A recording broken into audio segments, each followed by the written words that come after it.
Good morning students. Class 9 Chapter Political Science Chapter 2। इसके पहले Chapter 1 आप पढ़े हैं, जिसमें अलग अलग देशों में डेमोक्रेसी और उसके कंडीशंस के बारे में पढ़े। इस चैप्टर में दो क्वेश्चन आपको बोर्ड पे दिखाई दे रहा है। व्हाट इज डेमोक्रेसी, लोकतंत्र क्या है, प्रजातंत्र क्या है। व्हाई डेमोक्रेसी, प्रजातंत्र ही क्यों, आखिर कौन सा ऐसा मेरिट्स प्रजातंत्र में है जिनके कारण आज दुनिया के ज्यादातर देशों में डेमोक्रेटिक रूल चल रहा है। इस पे विचार करना है और रियल अर्थों में डेमोक्रेसी किसको कहते हैं। इस चैप्टर में आप जब पढ़ेंगे आगे, इसको पूरा रीडिंग देना है कि चिली, पोलैंड और घाना, तीन देशों का उदाहरण पिछले चैप्टर में दिया गया है और वहां दोनों तरह के रूल का उदाहरण आपने पढ़ा है कि डेमोक्रेसी भी था और डेमोक्रेसी को ओवरथ्रोन करके मिलिट्री रूल लागू किया गया, डिक्टेटरशिप लागू किया गया पोलैंड में, और फिर डिक्टेटरशिप और मिलिट्री रूल खत्म भी हुआ और फिर से वहां डेमोक्रेसी स्थापित हुई। उसी संदर्भ में आगे हमें इस प्रश्न पे विचार करना है। व्हाई, पहला है टॉपिक्स कि व्हाई डिफाइन डेमोक्रेसी, डेमोक्रेसी को परिभाषित करने की जरूरत क्यों है। इसका सबसे बड़ा कारण है कि आज के समकालीन विश्व में, कंटेम्पररी वर्ल्ड में, दुनिया के तमाम देश अपने को डेमोक्रेटिक कंट्री कहलाना पसंद करते हैं। इसमें एक कन्वर्सेशन दिया गया है एक स्टूडेंट्स और टीचर के बीच। उस कन्वर्सेशन को आप पढ़ेंगे तो इस कन्वर्सेशन में डिफरेंट क्वेश्चंस स्टूडेंट्स के मन में डेमोक्रेसी को लेके जन्म लेते हैं और उनकी जो शिक्षिका हैं लिंगडो मैडम, वे उसके डाउट को क्लियर करती हैं। तो इस कन्वर्सेशन को पूरा आप निश्चित रूप से पढ़ेंगे।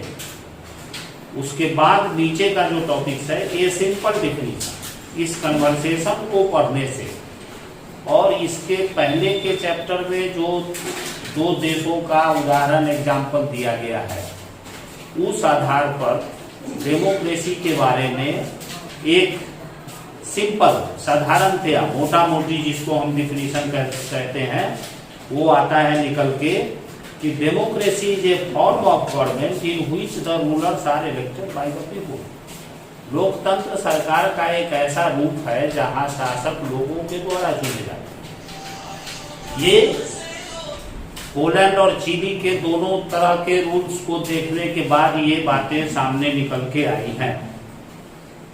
ये व्हाट इज डेमोक्रेसी को जानने के लिए ये स्टार्टिंग पॉइंट है कि हमें यहां से स्टार्ट करके चलना है कि democracy is a form of government in which the rulers are elected by the people.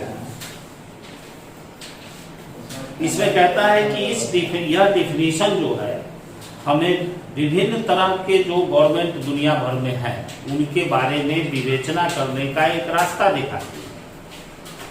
The army rulers of Myanmar are not elected by the people.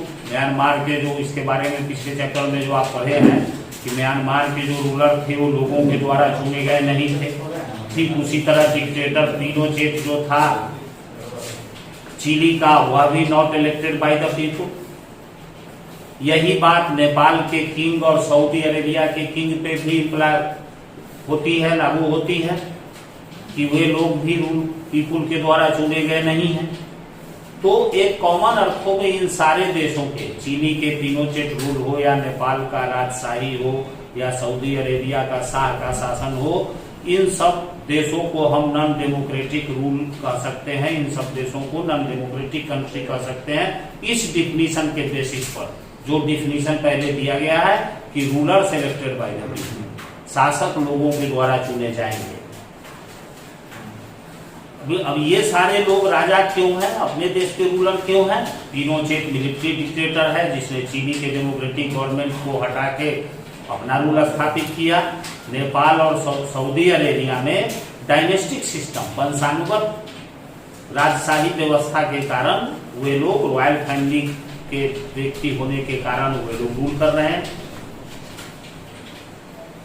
तो ये इसलिए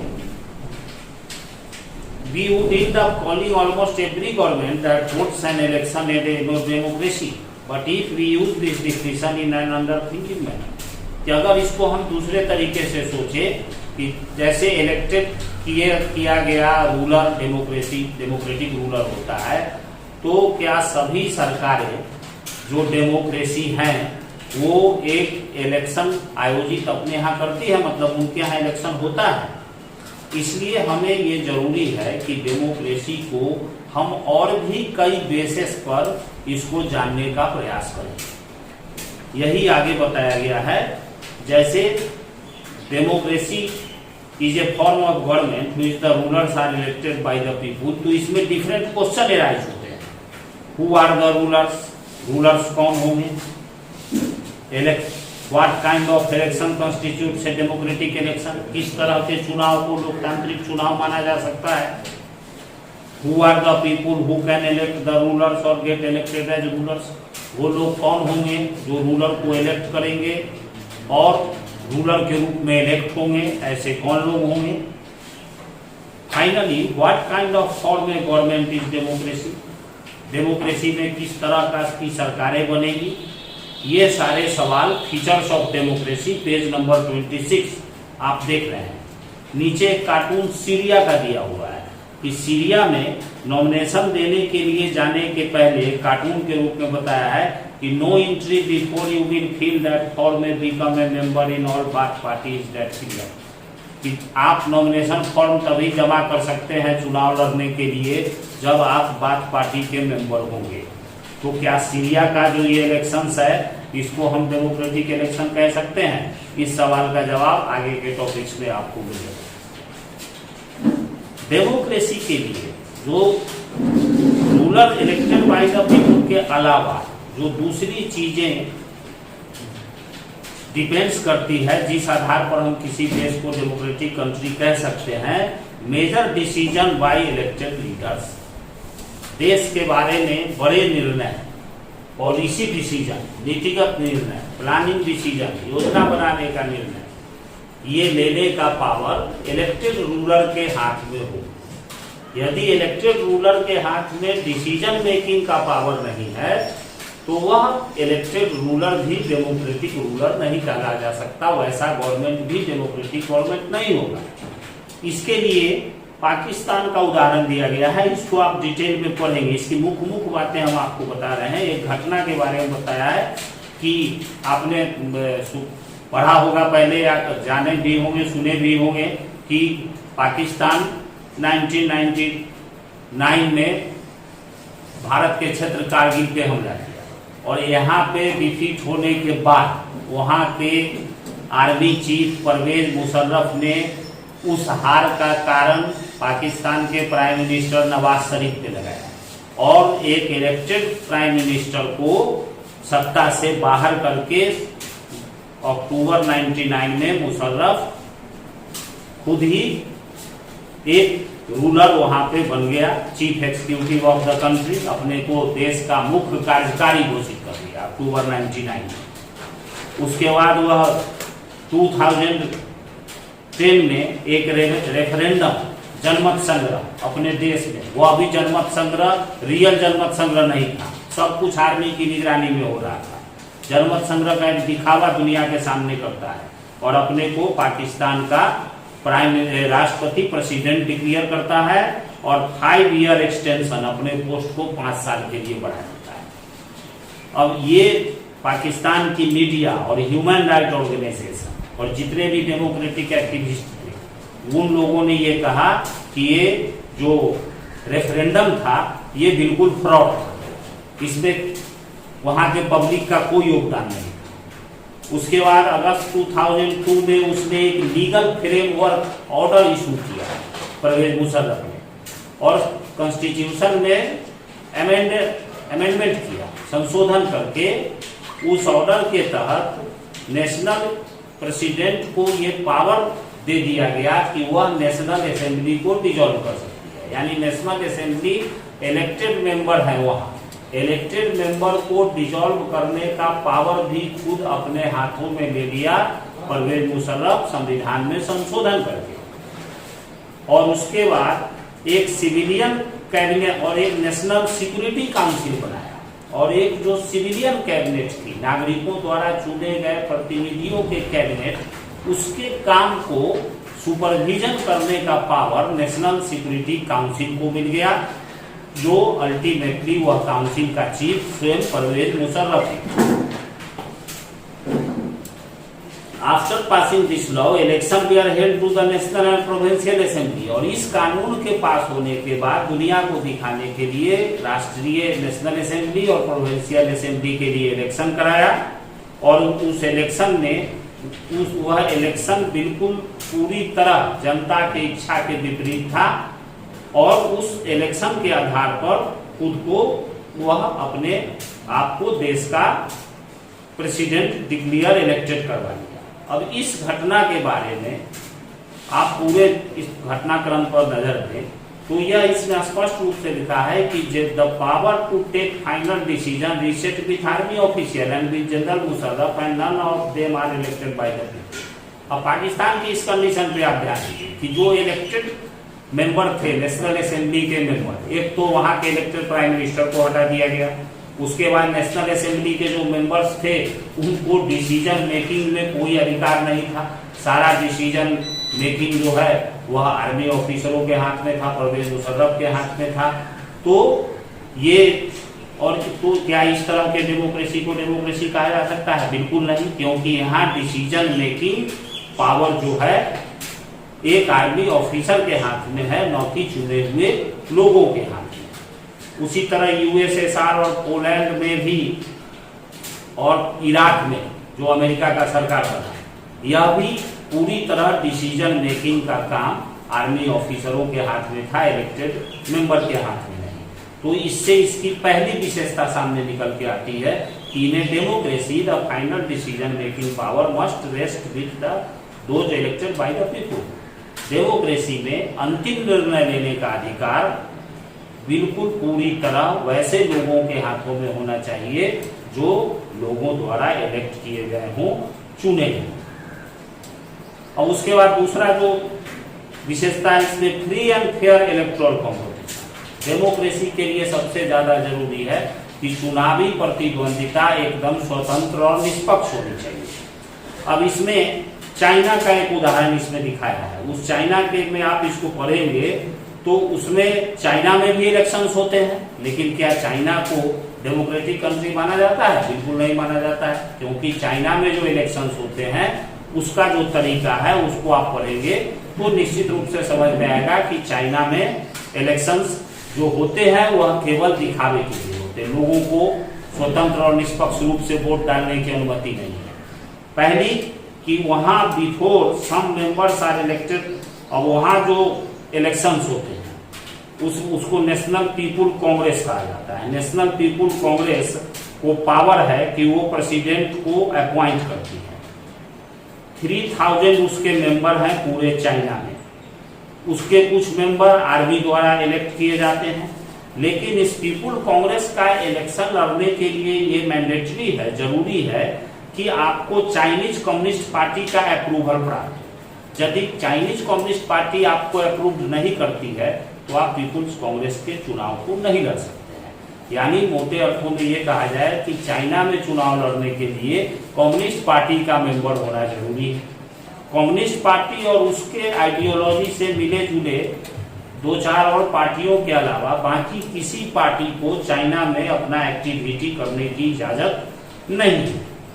तो अब इस तरह जो वहां चुनाव होते हैं कि एक पार्टिकुलर आइडियोलॉजी के आधार पर ही आपको चुनाव लड़ने दिया जाएगा, तो ऐसे इलेक्शंस को आप कभी भी डेमोक्रेटिक इलेक्शंस नहीं कर सकते।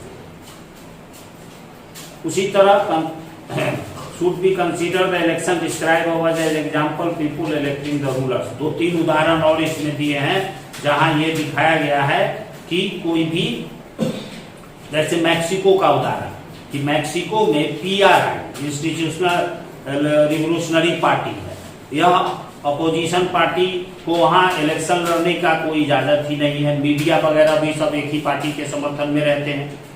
चाइना, मैक्सिको, ये 2 देशों का उदाहरण जो दिया है उसके आधार पर ये निकल के सामने आता है कि डेमोक्रेसी में सिर्फ रूलर का ही इलेक्टेड होना या इलेक्टेड रूलर के हाथ में ही सत्ता होना जरूरी नहीं है, बल्कि ये democracy must be based on free and fair election where those currently in power have a fair chance of losing. Free and fair election का मतलब ये है कि जो व्यक्ति सत्ता में है उसको भी हारने का पूरी तरह चांस हो, वह भी हार सकता हो यदि जनता उसको समर्थन नहीं करती है। तो इस तरह के इलेक्शन को, उस तरह के चुनाव को ही हम निष्पक्ष चुनाव कर सकते हैं। अगर रूलिंग पार्टी चुनाव में, चूंकि एडमिनिस्ट्रेशन रूलिंग पार्टी के हाथ में होता है, अगर रूलिंग पार्टी इलेक्शन में धांधली करके चुनाव जीतती हो और लगातार कोई रूलिंग पार्टी चुनाव हार ही नहीं रही हो, अपोजिशन पार्टी को अपॉर्चुनिटी नहीं मिल रहा हो, एक ही पार्टी लगातार शासन में हो, तो ऐसे इलेक्शंस को हम निष्पक्ष इलेक्शंस नहीं मान सकते हैं। यानी फ्री एंड फेयर इलेक्शंस का मतलब है कि जो रूलिंग पार्टी है उसको फेयर चांस हो जो हार लूजिंग का, कि यदि वह जनमत खो देती है, जनता का समर्थन खो देती है, तो वह चुनाव हार भी सकती है। तो इससे ये अगली विशेषता है, democracy must be based on free and fair elections. उसके बाद 1 पर्सन 1 वोट 1 वैल्यू।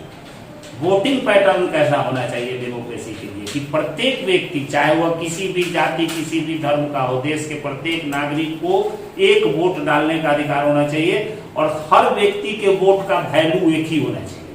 अगर वोट का वैल्यू अलग अलग है तो ऐसे आधार पे वहां उसको डेमोक्रेसी नहीं कहा जा सकता। जैसे उदाहरण दिया है कि सऊदी अरेबिया में वीमेन को वोटिंग राइट नहीं है, रशियन माइनॉरिटी जो है एस्टोनिया में उसको वोटिंग राइट नहीं है, फिजी में जो इंडियन फिजियन है, भारत से फिजी गए थे, उनको वोटिंग राइट नहीं है। तो इस तरह का जो कंट्री है उसे किसी भी तरह, वह भले ही वहाँ इलेक्शन होते हों, लेकिन अगर देश के सारे नागरिकों को वोटिंग राइट नहीं है और वोटिंग वैल्यू में अंतर है, डिफरेंस है, तो उसको डेमोक्रेसी नहीं माना जा सकता है। वही इसमें लिखा है कि in a democracy each adult citizen must have 1 vote and each vote must have 1 value. प्रत्येक वयस्क नागरिक को एक वोट डालने का अधिकार होना चाहिए और प्रत्येक को वोट का वैल्यू होना चाहिए। उसके बाद अगला जो टॉपिक्स आता है rule of law and respect for rights. Democracy का मतलब ही होता है रूल ऑफ लॉ, कानून का शासन और अधिकारों के प्रति सम्मान। इस टॉपिक्स में जिम्बाब्वे की कहानी दी गई है, इसको आप पढ़ेंगे तो इसमें यह सामने निकल के आएगा कि जिम्बाब्वे के जो प्रेसिडेंट थे रॉबर्ट मुगाबे, वे मनमाने तरीके से शासन चलाते थे। अपोजिशन पार्टी को कोई भी अपॉर्चुनिटी नहीं थी, न चुनाव में, न मीडिया में, न किसी तरह का, और लगातार लंबे समय से वो शासन करते आ रहे थे। तो लेकिन अंततः जब यूएनओ की निगरानी में वहां जो है इलेक्शंस हुए तो रॉबर्ट मुगाबे को हार का सामना करना पड़ा। तो उससे जो विशेषता निकल के आई है कि ये democratic government rulers within limit set by constitutional law and citizens right. Democratic government को संविधान के अधीन ही काम करना चाहिए, संविधान से बाहर नहीं। हर देश का एक कॉन्स्टिट्यूशन होता है। अगर रूलिंग पार्टी अगर अपने किसी काम से कॉन्स्टिट्यूशन के प्रोविजन को उल्लंघन करती है, उसके बाहर जाके शासन चलाती है, जो बात कॉन्स्टिट्यूशन में लिखा हुआ नहीं है, तो ऐसे में इस तरह के शासन को डेमोक्रेसी नहीं कहा जा सकता है। और नागरिकों के अधिकारों का भी ध्यान रखना जरूरी है कि डेमोक्रेटिक गवर्नमेंट यदि कॉन्स्टिट्यूशन में दिए गए फंडामेंटल राइट्स को इम्प्लीमेंट नहीं करा पाती है, अगर अपने नागरिकों को अधिकार नहीं दे पाती है, तो इस तरह के गवर्नमेंट को भी बाकी सब कारण होते हुए भी डेमोक्रेटिक गवर्नमेंट नहीं कहा जा सकता।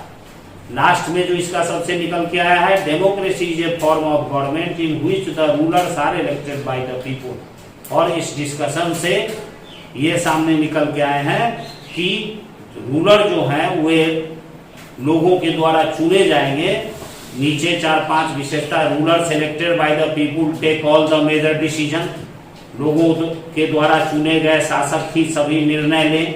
Election offer a choice and fair opportunity to the people to change the current rulers, चुनाव ऐसा हो जो लोगों को एकदम सही विकल्प उपलब्ध कराए कि यदि वह रूलर के काम से संतुष्ट नहीं हो तो उसको चुनाव में हरा सके। आप अपने भारत में देखते हैं कि अक्सर रूलिंग पार्टी चुनाव हारती है, तो यह इस बात का प्रमाण है कि भारत में लगातार रूलिंग पार्टी का राज्य में और केंद्र में चुनाव हारना इस बात को दिखाता है कि इलेक्शन फ्री एंड फेयर होते हैं भारत में। द चॉइस एंड अपॉर्चुनिटी, सबको एक समान चॉइस होना चाहिए, अवसर होना चाहिए। आप अपने देश में देखते हैं कि सारे राजनीतिक दल को एक समान अवसर दिया जाता है इलेक्शन में, चाहे वह इलेक्शन कैंपेन का मामला हो या अधिकारों का मामला हो, लोगों को भी अपने पसंद की अपॉर्चुनिटी दी जाती है। और इन सभी को बेसिक रूल्स कॉन्स्टिट्यूशन के अनुसार हो और सिटीजन राइट हो।